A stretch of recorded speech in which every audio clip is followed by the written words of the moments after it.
খুলনা ফুলতলার যুবককে গুলি করে হত্যার চেষ্টা করল একদল সন্ত্রাস।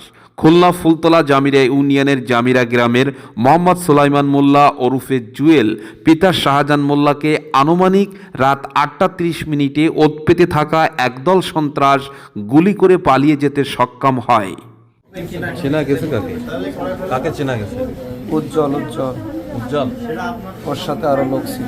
তাদেরকে চেনা? আহত যুবক জুয়েলের নিকট হতে জানা যায়, জামিরা বাজার থেকে তার নিজ কাজ সেরে বাড়ির উদ্দেশ্যে রওনা হলে জামিরা গ্রামের মাজেদ শেখের বাড়ির সম্মুখে আসলে ৬ থেকে ৮ জন লোক তার গতিরোধ করে এবং বলে, ভাই আমাকে ক্ষমা করে দিস। জুয়েল বিষয়টি বুঝতে পেরে ঘটনাস্থল ত্যাগ করার উদ্দেশ্যে দৌড় মারে এবং পিছন হতে সন্ত্রাসীরা শটগান দিয়ে জুয়েলকে লক্ষ্য করে ৫-৬ রাউন্ড গুলি ছুড়লে জুয়েলের কোমরের উপর পিছন বরাবর শটগানের একটি গুলি বা ছাররা লাগলে জুয়েল ঘটনাস্থলে পড়ে যায় এবং বাঁচার উদ্দেশ্যে আগতি মিনতি করলে জুয়েলের আপন লোকজন তাকে উদ্ধার করে।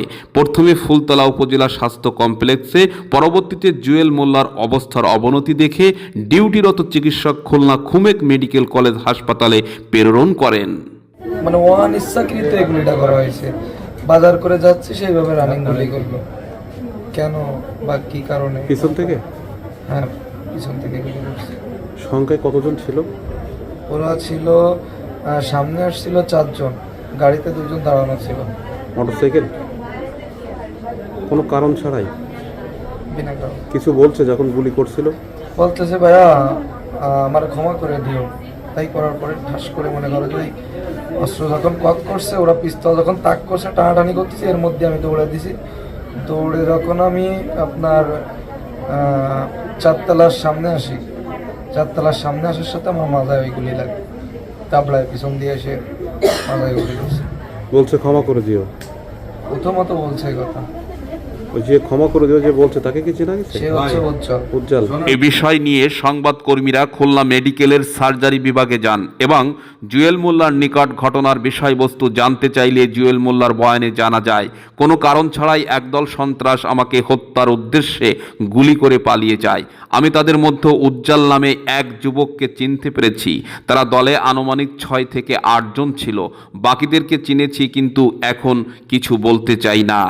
এ ঘটনায় এলাকায় চাঞ্চল্যকর পরিস্থিতির সৃষ্টি হয়েছে। সর্বসাধারণের মনে আতঙ্ক আর ভয় বিরাজ করছে।